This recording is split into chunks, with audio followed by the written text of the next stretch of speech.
ኣብዚ ሕጂ እዋን ኣብ መንጎ ህዝብታት ኤርትራን ክልል ትግራይን ተፈጢሩ ዝርከብ ዘሎ ጽምዶ ርክባትን ካብ ግዜ ናብ ካሊእ ደረጃታት እናተሰጋገረ እዩ ዝርከብ ዘሎ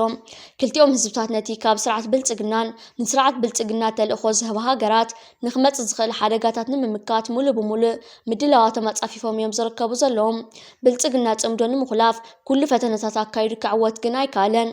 ሎሚ ብወገን ክልል ትግራይ ሓደ ካብቶም ላዕለዎት ወተሃደራውያን ኣዘዝቲ ናይ ህወሓትን ሰራዊት ትግራይን ዝኾነ ንባሕሪ ኤርትራ ዝምልከት ሂቦ ዝርከብ ዘሎ ሓበሬታ ህዝቢ ኤርትራ ንባሕሩ ከቢድ ዋጋን መስዋዕትን ከፊሉ ዘምጾን ከቢድ ዋጋን መስዋዕትን ከፊሉ ዝሓለወን እዩ ስለዚ ናብ ባሕሪ ኤርትራ ገጽ ካወስ ምባል ከቢድ ዋጋ ከም ዝኸፍል እዩ ንሰበ ስልጣን ስርዓት ብልጽግናን ወተሃደራውያን ኣዘዝቶምን ካብ ሕልሞም ክበራበሩ ብኸምዚ ዓይነት መንገዲ ኣገዳሲ መልእኽትታት ኣሕሊፉሎም ዝርከብ ዘሎ ጽምዶ ክስካብ ከምዚ ደረጃታት ይበጺሑ ህዝቢ ምስ ህዝቢ ጀመረ ጽምዶ ናብ ደረጃ ላዕለዎት ሰበ ስልጣን ተሰጋጊሩ እዩ ዝርከብ ኮርፖሬሽን ቴሌኮሙኒኬሽን ኤርትራ ብቑዕን ስሉጥን መርበባት ኣብ መላእ ሃገር ንምስፋሕ ከካይዶ ብዝጸንሐ ዕዮ ኣብ ኣስመራ ዝተፈላለዩ መደባት ትግብረሎም ሓላፊ ጨንፈር ምዝርጋሕ መስመር ኣገልግሎት ቴሌፎንን ኔትወርክን ኣቶ ብርሃን ተስፋስላሴ ንኤሬና ብዝሃቦ ሓበሬታ ኣብ ንዞባ ማእኸል ከተማ ከባብታት ፋርማስ ሓማሴን ዕዳጋ እኽሊ ዕዳጋ ኣሕምልትን ፍረታትን ከምኡውን ሜዳ ኤርትራን ቤተክርስትያን ቅድስቲ ማርያምን ንዝነበረ ልዕሊ 70 ዓመታት ዕድመ ዝገበረ መስመራት ቋሚ ቴሌፎን ብሓድሽ ንምትኩ ይስራሕ ከም ዘለዎ ሓቢሮም ኣብ ኣገልግሎት ንጸንሐ መስመራት መራኸብታት ንምምዕባል ጽገናዊ ስራሓት ክካየድ ምጽንሑ ዝጠቐሰ ኣቶ ብርሃም እቲ ኣብ መስርሕ ዘሎ መስመራት ንዝነበረ ቁጽር መስመራት ከም ዘዕብዮ ኣፍሊጦም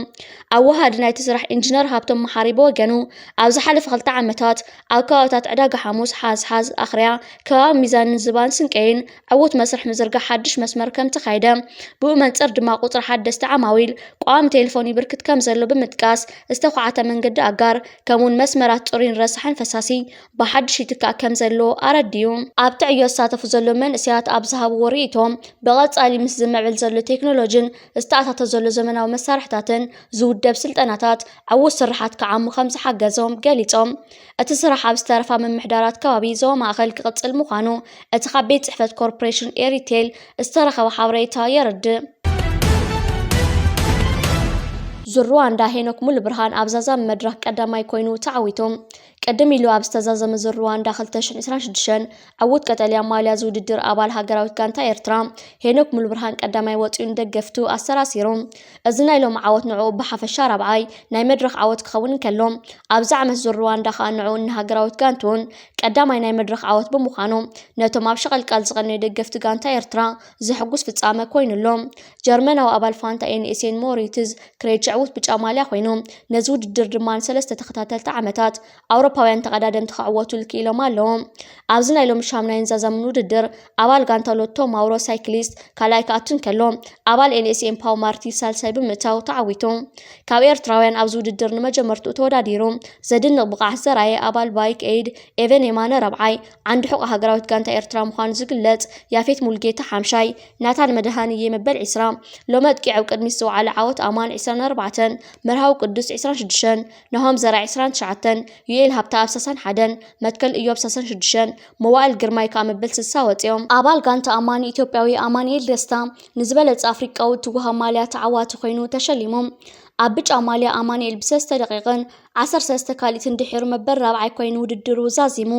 ሄኖክ ሙሉ ብርሃን ኣብ ቀጠልያ ማልያ ብ136 ነጥቢ ቀዳማይ ክኸውን ከሎ ማውሮ ብ120 ካልኣይ ጋቢና ሆዴ ብ96 ነጥቢ ሳልሳይ በዚ ናይ ሎም መድረኽ ሃገራዊት ጋንታ ኤርትራ ብ5 ሰዓት 58 ደቂቕን 57 ካሊትን ቀዳመይቲ ክትከውን ከላ ሳውዳ ኮክስቴ ብ3 ካሊት ድሒራ ካልአይቲ ኮይና ባይክ ኤድ ካ ሳልሰይቲ ኣብ 8 መድረኻት ካልኦቶ ብ9 ሰዓት 35 ደቂቕ 43 ካሊት ቀዳመይቲ ሃገራዊት ጋንታ ኤርትራ ብ2 ደቂቕን 46 ካሊትን ድሒራ ካልአይቲ ኤንኤስኤን ካ ሳልሰይቲ ኮይነን ዛዚመን ዓወት ኣማን እውን ናይዛ መድረኽ ዝበዝሐ ቅድሚት ዝወዓለ ተባሂሉ ተሸሊሙ ሓደገኛ ኩናት ቀፂሉ ይርከብ ኣሎ ኣብዚ ሓለፈ 10 ሰዓታት ዓበይቲ ምዕባልታት ተመዝጊቦም ይርከብሎም እቲ ቀዳማይ ማዓስከር ኣሜሪካ ብዕራቅ ተሃሪሙ ሙሉ በሙሉ ተቃጺሉን ካብ ስራሕ ወጻኢ ኮይኑ ይርከብ ኣሎ። ፕሬዝደንት ኣሜሪካ ዶናልድ ትራምፕ ማዓስከራት ናይ ኣሜሪካ ዝተፈላለዩ ኩርናዓት ዓለም ዝርከብ ብፍላይ ኣብ ኢራቅ ተደኪኑ ዝርከብ ኢራን ነቲ ተካይዶ መጥቃዕትታት ውሕስ ምዃኑ እዩ ብተደጋጋሚ እዋናት ኣብ መራኸብታት ቀሪቡ ክዛረብ ተሰሚዑ ነይሩ። ኢራን ግን ትማሊ ፍሉይ ዝኾነ ባሊስቲክ ሚሳይላት ብምትኳስ ንመኻዚን ዕጥቂ ነጽዋራት ናይ ኣሜሪካ ድሕሪ ምህራማ ካብ ወፂ ዝርከብ ዘሎ ሃልሃልታን ትክን ካልእ ዓበይቲ ሓደጋታትን ሓደ ካብቲ ማሕበረሰብ ዓለም ኣሰንባዲ ኮይኑ ዝርከብ ዘሎ ኩነታት እዩ። ኣሜሪካ ኣብ ዝሓለፉ 72 ሰዓታት ኣብ ልዕሊ ኢራን ድሕሪ ዘካየደቶ መጥቃዕትታት ከምዚ ዓይነት ዓብዪ ውርደትን ስዕረትን ተሰኪማ ትርከብ ኣላ። እቲ ካልኣይ ምስ እስራኤል ዝተተሓሓዘ ኮይኑ ኢራን ትትኩሶ ዘላ ባሊስቲክ ሚሳይላት ዕጡቃት ሑቲ ናይ የመንን ሕዝቦላህ ናይ ሊባኖስን ናብ እስራኤል ዝውንጭፍዎ ዘሎ ሮኬታት ከተማታት ናይ እስራኤል ሓዊ እናዘነበን ይርከብ ኣሎ። ስርዓተ መከላኸሊ ናይ እስራኤል ነቲ ካብ ኢራን ዝመጽእ ዘሎ ሓድሽ ባሊስቲክ ክቆጻጸሮ ወይ ከዓ ክገትኦ ኣይከኣለን። ኣብ ዝተፈላለያ ከተማታት ናይ እስራኤል ዓበይቲ ዕንወታት ይወርድ ከም ዘሎ ኣብ ማሕበራዊ መራኸብታት ደረቕ ስልታትን ቪድዮታትን ተዘርጊሑ ይርከብ። ከንቲባ ከተማ አዲስ አበባ አዳነች አበበ ምስ መንእሰያት ከተማ አዲስ አበባ ዘካየደቶ ዘተ ሕቶ ኣፍ ደገ ባሕሪ ኢትዮጵያ ዝወለዶ ክማተኣሉ ዘይኽእል ሃገራዊ ጉዳይ ምዃኑ ገሊጻ እታ ከንቲባ ኣብ ዘስማዕቶ መደረ ኢትዮጵያ ብናይ ታሪክ አጋጣሚ ባሕሪ ከም ሰኣነት ድሕሪ ምዝኻር እዚ ሓድሽ ወለዶ ነዚ ናይ ምዕፃው ዕጫ ከም ዘይቕበሉ ኣስሚራትሉ ኢትዮጵያ ንሕቶ እኹል ታሪካዊ ሓበሬታውን ኣህጉራዊ ሕግን መርትዖ ከም ዘለዋ ዝገለጸት ከንቲባ መንግስቲ ነቲ ጉዳይ ብሰላማዊ መንገዲ ንምፍታሕ ቃል ከም ዝኣተወ ኣፍሊጣ ጉዳይ ኣፍ ደገ ባሕርና ክንዓጽዎ ዲና ኢላ ድሕሪ ምሕታት ተዓጺዎ ዝነብር መንእሰይ የብልናን ክትብል ኣብ መደረኣን መንእሰያት ኣራሲና ኣዳነች ኢትዮጵያ ምስ ዝኾነት ጎረቤት ሃገር ኣብ ግጭት ክትኣቱ ድሌት ከም ዘይብላን ሓንቲ ጥይት ትኹን ሓንቲ ህይወት ኣብ ኩናት ክትጠፍእ ኣይንደልን ኢና ብምባል ኣገዳስነት ሰላም ኣብሪሃ እንተኾነ ግና ሰላማዊ መንገዲ ብሓደ ወገን ዝውሰድ ውሳነ ጥራሕ ከም ዘይኮነ ኢትዮጵያ ዲፕሎማስያዊ ጻዕርታት እንተፈሺሉ ላዕላዊ ረብሓታታ ንምሕላው ድሕር ከም ዘይትብል ገሊጻ ኣብ መደምደምታ መደረኣ ሰላማዊ ኣማራጽታት እንተፈሺሎም ኢትዮጵያ እውን ደቂ ዓድዋ ምዃኖም ብተግባር ከርእዩ ጻውዒት ኣቕሪባ ኣብ ግብፂ አንጻር ኤርትራውያን ስደተኛታት ዝካየድ ዘሎ ዘይሕጋዊ ማእሰርቲ ደው ክብል ጻውዒት ቀሪቡ ኣብ ዓረባዊት ሪፓብሊክ ግብፂ ብስም ዘይምህላው መንበር ፍቃድ ተመሳሚሱ ኣብ ልዕሊ ናብቲ ሃገር ዝኣቱ ኤርትራውያን ዜጋታት ዝርከብዎም ብርክት ዝበሉ ስደተኛታት ዝግበር ዘሎ ናይ ኣልባማ ማእሰርትን ጎነፃዊ መጥቃዕታትን ደው ክብል ኣህጉራውያን ትካላት ተጣበቕቲ መሰላት ስደተኛታት ፀዊዖም እዞም ኣህጉራውያን ትካላት ከም ዝሓበርዎ ኣብ ልዕሊ ዜጋታት ኤርትራ ብኣልማማ ማእሰርቲ ይካየድ ምህላው ብምጥቃስ ብህፁፅ ደው ክብል ፀዊዖም ኣለዉ እዚ ኣብ ሰሙን ወግዓዊ ዝኾነ ፀብጻብ ዘይመንግስታውያን ትካላት ኣህጉራዊ ምንቅስቃስን ሰብኣዊ መሰላት ኣነፂርዎ ከም ዘሎ ካብ ዝሓለፈ ወርሒ ጥሪ ናይ 2026 ጥራይ ክስካብ 3000 ዝበፅሑ ኤርትራውያን ስደተኛታት ኣብ ኣብያተ ማሕቡስ ግብፂ ምድጓኖምን ገሊኣቶም ድማ ካብ ዘይሕጋዊ ጎነፅ ክስካብ ፆታዊ ዓመት ዘጋጠመን ደቂ ኣንስትዮ ስደተኛታት ምህላውን ወግዓዊ ገይሩሎ እዚ ሂውማን ራይት ኮንሰርን ዝተባህለ ኣህጉራዊ ትካላት ምንቅስቃሳት ሰብኣዊ መሰላት ኣረጋጊፅዎ ከም ዘሎ ካብ ዕለት 10 ጥሪ 2026 ጥራይ ክስካብ 3000 ዝበፅሑ ኤርትራውያን ዜጋታት ኣብ ግብፂ ኣብ ትሕቲ ማሕበር ምእታዎም ሓቢሩሎም እዞም መብዛሕትኦም ብስም ዘይሕጋዊ ስደተኛታት ኣብ ትሕቲ ብዝብል ምስምስ ኣብ ትሕቲ ቀይዲ ዝኣትዉ ዘለዉ ዜጋታት ዝኾነ ኣበር ዘይብሎም ምዃኖም ዝሕብር እዚ ናይ ሰብኣዊ መሰላት ትካል ፀብጻብ ትካል ኢሚግሬሽን ግብፂ ቀጥታዊ ብዘይኮነ ኣገባብ መስርሕ ምውሃብ መንበር ፍቃድ ብምድንጓይ ስደተኛታት ግዳያት ክኾኑ ተኻፈልቲ ይኾና ምህላወን ይኸስስ እቶም ብሰንኪ ትሑት ማሕበረ ቁጠባውን ካሊእ ጉዳያት ተሳቢቦም ካብ ሱዑዳን ናብ ግብፂ ዝተሰደዱ ዜጋታት ቀንዲ ግዳያት ይኾኑ ምህላዎም ድማ ተሓቢሩ መንበር ፍቃድ ክረኽብሉ ዝግባእ ግዜ ከም ዝምጠጥ ብምግባር ናብ ናይ ማእሰርትን ገንዘባዊ መቕፃዕትን ንዝበዝሑ ድማ ናብ ናይ ምጥራዝን ብዘይድሌቶም ናይ ምውፃእ ኩነታት ይግበር ምህላው ክፍለጥ ተኻኢሉሎም ግብፂ ድማ ኣማይ ተሽሓት ሱዳናውያን ብምእንጋድ ኣብ ቅድሚት ትስራዕ ሚኒስትር መሬት ማይን ኣከባብን ምስ ቁጠባዊ ኮሚሽን ኣፍሪቃ ናይ ውድብ ሕብራት ሃገራት ብምትሕብባር ንኣስታት ሓደ ወርሒ ብጂኦግራፋዊ ስርዓት ሓበሬታን ግንዛቤ ኣከባብን ዘሰልጠኖም 25 ኪላታት ኣመሪቖም ኣብቲ ካብ 2 ክሳብ 27 ለካቲት ብወፃእተኛታት ኪላታት ናይቲ ዓውዲ ዝተዋሃበ ስልጠና መሰረታዊ ኣምር ጂኦግራፋዊ ስርዓት ሓበሬታን ባእታታቱን መወከሲ ነቑጣታት ኣብ ካርታን ረብሓታቱን ንድፊ ካርታ ኣጠቓቕማ መተግበሪ ጂኦግራፋዊ ስርዓት ሓበሬታ ከምኡውን ምጥርናፍ ምዋሃድን ምድጅታል ሓበሬታ ኣከባቢ ዝብል ዛዕባታት ተሸፊኖም እዚ ብክልሲ ሓሳብን ግብርን ዝተዋሃበ ስልጠና መቐፀልታ ናይቲ ኣብ ወርሒ ሰነ 2025 ዝተወደበ ተመሳሳሊ ስልጠና ኮይኑ ኣብ መርትዖ ዝተመርኮሰ ምሕደራ ሓበሬታ ኣከባቢ ንምምሕያሽ ውጥን ንምንዳፍ ከምኡን ውሳነን መርሓ ጎደና ንምድላው ዝዓለመ ምዃኑ ተገሊጾም ሰልጠንቲ ካብ ሚኒስትር መሬትን ማይን ኣከባብን ሚኒስትር ፋይናንስን ሃገራዊ ልምዓትን ሚኒስትር ጸዓትን መዓድንን ሚኒስትር ሃብቲ ባሕሪ ሚኒስትር ሕርሻ በዓል ስልጣን ኣግራብን እንስሳ ዘገዳምን ሃገራዊ ቤት ጽሕፈት ስታስቲክስ ማእኸል ካርታን ሓበሬታን ኤርትራ ከምኡን ካብ ምምሕዳር ዞባታት ዝተዋጽኡ እዮም ሚኒስተር መሬት ማይን ኣከባብን ኣቶ ተስፋይ ገብረስላሴ ኣብ ዘስምዖ መዕፀዊ ቃል እቲ ስልጠና ካብ ዝተፈላለየ ትካላት መንግስቲ ንዝተዋጽኡ ኪላታት ዝተወደበ ስለ ዝኾነ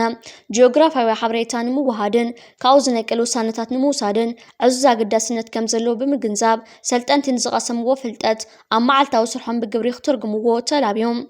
ኣብ ቁጠባዊ ኮሚሽን ኣፍሪቃ ናይ ውድብ ሕብራት ሃገራት ኪላ ስታስቲክስን ጂኦግራፋዊ ስርዓት ሓበሬታን ሚስተር ኣሮንንካ ጎድገረት ብወገኑ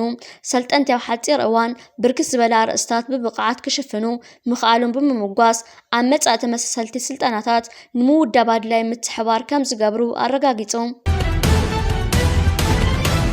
ኣምባሳደር ቲቦር ኔጊ ኣንጻር ፕሬዝደንት ኢሳያስ ኣፈወርቂ ዘካይዶ ጸለመታት ይቕጽል ኣብ ምምሕዳር ዋሽንግተን ኣብ ጉዳያት ኣፍሪቃ ከም ተሓጋጋዚ ኮይኑ ዝሰርሕ ዝነበረ ኣምባሳደር ቲቦሪ ኣንጻር ፕሬዝደንት ኢሳያስ ብቐንዱ ድማ ኣንጻር ኤርትራ ዘነጻጸረ ጸለመታትን ጥቕንታትን ምቕጻሉ ኤምባሲ ሃገረ ኤርትራ ሕብራት መንግስታት ኣሜሪካ ሓቢሮም እዚ ኣምባሳደር ካብ ነዊሕ እዋነት ሒዙ ኣብ ኤርትራ ላዕላውነት ኤርትራ ዝንቡዕ ዝኾነ መረዳእታታት ክጉስጉስ ምጽንሑ ዝሓበረ መግለጺ ናይዚ ኤምባሲ ካብ ቀረባ እዋናት ሒዙ ኣብ ብዙሓት መድረኻት ኣንጻር ኤርትራ ዘካይዶ ጎስጓሳት ውጹእ ፖለቲካዊ ጥጅእ ምዃኑ ይኸስስ እዚ ኣምባሳደር ኣብ ዝሓለፈ ወርሒ ጥሪ ምስ ኢትዮጵያዊ ማዕከን ሓበሬታ ዘሪፖርተር ኣብ ዘካየዶ ሰፊሕ ቃለ መሕተት ኢትዮጵያን ኣሜሪካ ኣብ መንጎ ግብፅን ኢትዮጵያን ክትመርጽ ክትጽበያ ይብላን ክብል ነቲ ኣብ መንጎ ግብፅን ኣሜሪካን ዘለዎ ተሪር ዝምድና ክከላኸለሉ ተራእዩ ንሱ ስዒቡ ኣንጻር ፕሬዝደንት ኢሳያስ ዘነጻጸረ ጸልመታት ኣብ ዝጠቐሰሉ ኣሜሪካ ምስ ኤርትራ ዝምድና ክትገብር በዝህሉ ኩነታት ኣጸጋሚ ምዃኑ ሓቢሩ ነይሩ ኤርትራን ኣሜሪካን ዝምድነን እንተዳ ክመሓየሽ ኮይኑ ኣብ ኤርትራ ናይ ስርዓት ለውጢ ክግበር ቲቦርን መሰልቱን ኣብ ንጡፍ ጎስጓስ ምህላዎም ዘነጸረ ቃለ መሕተት ብዙሓት ሓቅታት ዝጎሰየ ምንባሩ ኣይዝንጋዕን ሕጂ ከኣቤላንቺ ጆርናል ኣብ ዝተባሃለ ማዕከን ሓበሬታ ዝጸሓፎ ብዛዕባ ምዕባልታት ዞባ ቀርኒ ኣፍሪካ ጠቀስ ዓንቀጽ ተመሳሳሊ ጌጋታት ምድጋሙ ዝሓበረ ኤምባሲ ኤርትራ ኣብ ዋሽንግተን እዚ ኣምባሳደር ኣንጻር ንኤርትራ ንመሪሕነታን ዝንቡዕ መረዳእታታት ብምጉስጓስ ይኸስስ ሕጂ ከኣቤላንቺ ጆርናል ኣብ ዝተባሃለ ማዕከን ሓበሬታ ዝጸሓፎ ብዛዕባ ምዕባልታት ዞባ ቀርኒ ኣፍሪካ ጠቀስ ዓንቀጽ ተመሳሳሊ ጌጋታት ምድጋሙ ዝሓበረ ኤምባሲ ኤርትራ ኣብ ዋሽንግተን እዚ ኣምባሳደር ኣንጻር ኤርትራን ንመሪሕነታን ዝንቡዕ መረዳእታታት ብምጉስጓስ ይኸስስ ኣብ ክንዲ ብወድዓዊ ኣባይታ ዘሎ ምዕባልታት በቶም ኣብ ዞባ ቀርኒ ኣፍሪካ ነውፅን ዕግርግርን ዘሳውቡ ዘለዉ ሓይልታት ከም ዝተወደበ ዝተሓበረ ርእቶታት ቲቦሪ በቲ ናብ ናጽነት ሶማሊላንድ ዝድግፍ ርእቶታቶም ኣብ ጉዳይ ሱዳን ኣመልኪቱ ዝሃቦ መግለጽን ብቐሊሉ ክፍለጥ ዝከኣል ምዃኑ ተሓቢሩ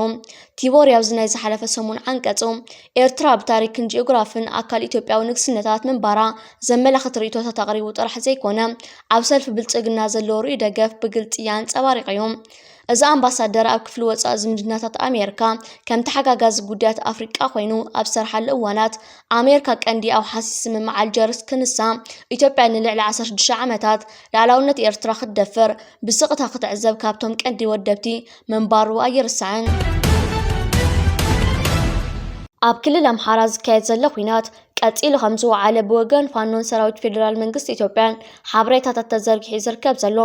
ፋኖ ዘርጊሕዎ ብዝርከብ ዘሎ ጸብጻባት ሎሚ ክካየድ ብዝወዓለ ኩናት ንሰፊሕ ከባቢታት መሬት ክልል ኣምሓራ ኣብ ትሕቲ ቁፅፅር ብምእታው ንብዙሓት ኣባላት ሰራዊት ፌደራል መንግስቲ ኢትዮጵያ ክማርኽን ክቐትልን ከም ዝኻለ ጸብጻባት ድሕሪ ምዝርጋሕ ንላዕለዋይ ወታደራዊ ጀነራል ስርዓት ብልጽግና ኣሳፊራ ትንቀሳቐስ ዝነበረት ወታደራዊት ሄሊኮፕተር ኣብ ልዕሊ መጥቃዕቲ ከም ዝፈነወ ሓደ ካብቲ ሎሚ ዘርጊሕዎ ዝርከብ ዓበይቲ ጸብጻባትን ዜናታትን ኮይኑ ዝርከብ ኣብ ንስ ዞባ ዓዲ ቀይሕ ብኮርፖሬሽን ዘራእትን ጥሪትን ዝተመደባ ትራክተራት ኣብ ናይ ነቐለ እዋን ምምፅአን ንንጥፈታቶም ድርኺ ዝፈጠር ምዃኑ ሓረስቶት ምምሕዳራት ከባቢ ማእለውያን ሓይነባን ገሊፆም ካብ ምፋርቕ ወርሒ ለካቲት ብድጎማ መንግስቲ ንሰዓት ብሒሳብ 175 ናቕፋ ንዝግበር ዘሎ ናይ ማሕረስ ሓገዝ ብምምስጋን ምኽሪ ሞያውያን ብምትግባር እቶታውነቶም ክብ ንምባል ከም ዝሰርሑ ኣረጋጊፆም ኣመሓዳሪ ምምሕዳር ከባቢ ማእለውያ ኣቶ ድሓነም ሓጎስ ቀዳምነት ንጽጉማት ብምሃብ ክስካብ 105 ሄክታር ንኽሕረስ ጠሊቦም ከም ዝነበሩ እንተኾነ ልዕሊ 120 ሄክታር ከም ተዓመ ሓቢሮም أوهاد نايتن تراكترات قشي تسفى على محدش بوغنو قدام نتسدرا سوات تقومات وغناتن كم زوهاب تغيسهم درول على 600 ساعات حارسا كم زلوان تقبالنت حارستوت لعل كم زخونن أبريهم تقاطع عاري نايتن تراكترات من سيريروان إبراهيم دما عبتن ستارفا شمونت من محدارات كابي حدش هكتار نمحراس مدب كم زلو بمحبار قدم الزنا بس مرام نمززامو ينطف خمزلو أبريهم ኤርትራውያን ደቂ ኣንስትዮ ኡጋንዳ ውዳበ ንምሕያል ዘተኮረ ኣኼባ ኣካይደን ማሕበር ደቂ ኣንስትዮ ኤርትራ ኡጋንዳ ውዳበ ንምሕያልን ንጡፍ ተሳትፎ ኣባላትን ንምዕባይን ዝዓለመ ገዳሲ ኣኼባ ብ28 ለካቲት 2026 ኣብ ካዛብላንካ ካምፓላ ኣካይደን ኣብቲ ኣጋጣሚ ብመሰረት ዝቐረበ መግለጺ ኣሰናዳኢት ኮሚቴ ወይዘሮ ሄለን ሃብተስላሴ ዕላማት ማሕበር ሓበራዊ ዓቕሚ ደቂ ኣንስትዮ ንምዕባይን መደባት ንምውጣንን ምዃኑ ኣብሪሃም ብተወሳኺ ኣባል ኣሰናዳኢት ኮሚቴ ወይዘሮ ሄለን ቀላቲ ብወገና ማሕበረኮም ኤርትራውያን ኣብ ኡጋንዳን ደቂ ኣንስትዮ ዘጋጥመን ፀገማት ንምፍታሕ ኣብ ዝግበር ፃዕሪ መሪሕ ተራ ይፃወት ከም ዘለዎ ገሊፃ ተሳተፍቲ እቲ ኣኼባ ኣብ ምሕያር ርእሰ ምርኮሳ ደቂ ኣንስትዮ ድልዱል ናይ መዛን ደገፍ መርበባት ንምስራት ውድባዊ ዓቕሚ እቲ ማሕበር ንምዕባይ ንጡፍ ተሳትፎ ምፍጣርን ካልኦት ናብ ዝብሉ ነጥብታት ሰፊሕ ዘተ ኣካይደን ነርስ ኤናቲ ኣኽበረት ተወልደ ኣብቲ ኣጋጣሚ ኣብ ስነ ልቦናዊ ኣተሓሳስባን ሞያዊ ምክርን ዘተኮረ ተመኩራ ካፊላ ንሳ ኤርትራውያን ነበርቲ ኡጋንዳ ኣብ መዓልታዊ ሂወቶም ዘጋጥሞም ዕንቅፋታት ንምስጋር ንሕድዶም ብዓቕሊ ክሰማምዑን ክመያየጡን ወሳኒ ምዃኑ ኣገንዚባ ኣብቲ ኣጋጣሚ ኣመኻሪ ኤምባሲ ኤርትራ ኣብ ሃገረ ኡጋንዳ ኣቶ ተወልደ ምሕረታብ ኣብ ዘስምዖ ናይ መዛዘሚ ቃል ታሪካዊ ኣበርክቶ ደቂ ኣንስትዮ ኤርትራ ካብ እዋን ቃልሲ ጀሚሩ ክስካብ ዳግመ ህንፃ ሃገር ዘሎ ክብርን ኣገዳስነትን ብምግላጽ ኩሉ ዜጋ ነቲ ማሕበር ንምሕያል ብትግሃት ክሰርሕ ኣተሓሳሲቡ እቲ ኣኼባ ሓለፍትን ኣባላትን ኤምባሲ ኤርትራ ኣብ ሃገረ ኡጋንዳ ወከልቲ ማሕበረኮም ኤርትራውያን ኣብ ኡጋንዳ ኣባላት ማሕበር ደቂ ኣንስትዮን ብርክስ ዝበሉ ዕዱማት ኣጋይሽን ኣብ ዝተረኸብሉ ዝተፈላለዩ ውሳነታትን ለበዋታትን ብምሕላፍ ተዛዚሙ ስርዓት ብልጽግና ናብ ዶባት ኤርትራን ኢትዮጵያን ከምውን ክልል ትግራይ ዘዋስን ከባብታት ዕጥቅን ኣጽዋራትን ሰራዊትን ምጉራት ስርሒሉ ተታሒዝዎ ይርከበሎም ፋኖት ማሊ ናብ ዶባት ኤርትራን ኢትዮጵያን ዘቕንዕ ዝነበረ ሰራዊትን ዕጥቅን ኣጽዋራትን ኣብ ልዕሊ መጥቃዕታት ብምክያድ ዓበይቲ ዓወታት ተጎናጺፉ ዝርከብ بمسارة فانو زرقي حوو زركب زرل حبريتا عسرت حدا مخاين مسعدكنن أطوارتنن سراويتنن أو تحتو تتركت وان كيلي يركبالو فانو نزوم حجي ماريخ هو مزركب زرلو سراويت فيدرال منقست إثيوبيا كابزحو مستل على كأيح مسكال بهزوز نغقبالون ناب كأيح مسكال تعويتا تقريبي يركب قدم منستر إسرائيل تمال هاجر قديفهم جرمن أطير كبالهم جرمن زعتوا المخنيات إيران كتكايدو تخل متقاعدات نمكل خالن كون مهدام من كم زغونيهم مستهجر كرباس لهم وجنات زينات الناس حزر كوزر لهم قدم منستر إسرائيل كو هاجر واتيو جرمن أطيل زلخناتات نبوزحات إسرائيلاوين قطع يركبالهم أما حرام مرحبتات كانت أرتقدم منستر استفر لصحفات كسفر نكتاتل نعزبنا لنا بتمثال سدراويت مرحبرات إمارات عرب تمال كابت هاجر كوت أون عم تعزب تأتيهم نيرم سلازب زقطلو ساعات معلتاتن إيران بلعل زنكلتا هاجرات نمرحت نايتن هاجراتن علامات زجور متقاعد يختك كايدا زبل فرحن شغلوتن سلازلوهم يوم سدراويتهم النفسهم من كاو هاجرهم إنه تصدر كوزلهم إزخا حدا كاو إيران نسوم زجمت وعغ من حيلن كم زلوايغا كابزنا جرات كتفلت إنك تردان تخل كنقرنا صنحو تاريخاتن صوصواتن بزحات يوم أبزوم تاريخاتن صوصواتن زيوم كندمتاوجن أبزح جزء لنا عالم بفلاي أفريقيا أبكرنا أفريقيا ون بفلاي إذا حجي نفلت لنا هجرات صوماليا جيبوتي إرترا إثيوبيا يكون قالوا تزبهالو أسمات مسممصح ناي مجزاتي زتفطرون دوباتهم بدليت ناي مجزاتي زتحنصصن كم كونات انتيتيس كابت غزيتي جميروم زفلطو مخانم كرغاغص فتو مخنياتو امونغو ناي شحات عمتات تاريخ صوصواين امونغو حقኛ ፖለቲካም ታሪኽና ይዝኸባብዚ መበገስ ዝኾነና እዚ መሰረታዊ ሓቂ ስለዝኾነ ካብዚ ኮንፈረንስ እዚ ይኹን ካብኡ ዝወፁ ናይ መንግስቲ